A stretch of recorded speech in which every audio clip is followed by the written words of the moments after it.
Back to you.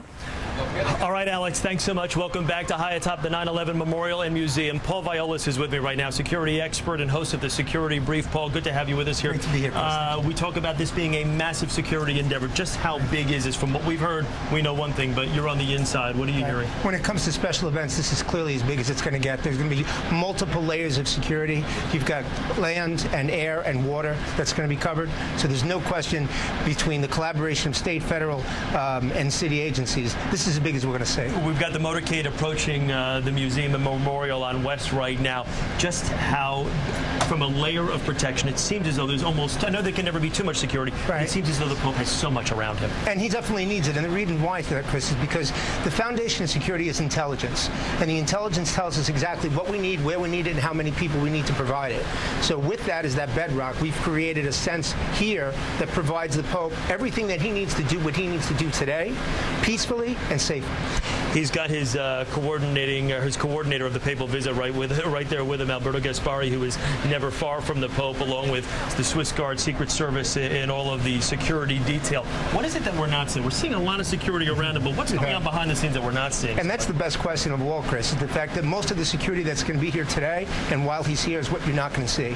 It's the electronic surveillance and the human assets that are actually in the crowd from those different layers that are watching and observing everything that could be a warning sign that could present a risk. From what you've seen so far, this Pope loves to interact with the people. I know that is a nightmare for the Secret Service and for the Swiss Guard.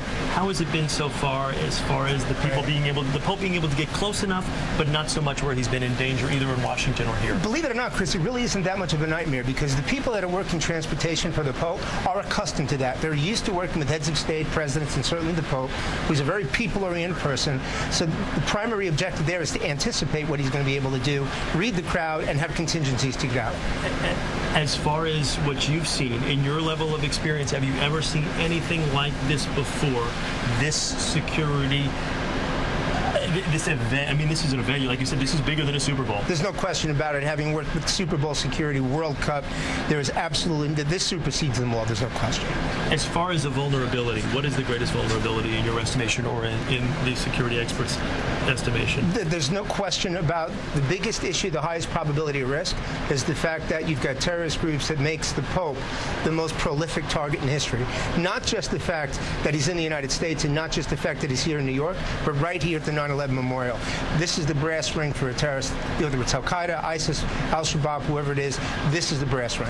How nervous were officials leading up to this visit? I know Lone Wolf was obviously a big concern. There were some people that were picked up along the way in New Jersey, to name a few. How concerned were they that something could actually be perpetrated? I think they're very concerned about it, which is why they've prepared so extremely well with respect to what I mentioned earlier, those layers of security. When you think about what happened with Al-Qaeda's chief, when he came back, I think it was September 15, Chris, when he said, I'm calling on all young Muslims to launch an attack on U.S. soil.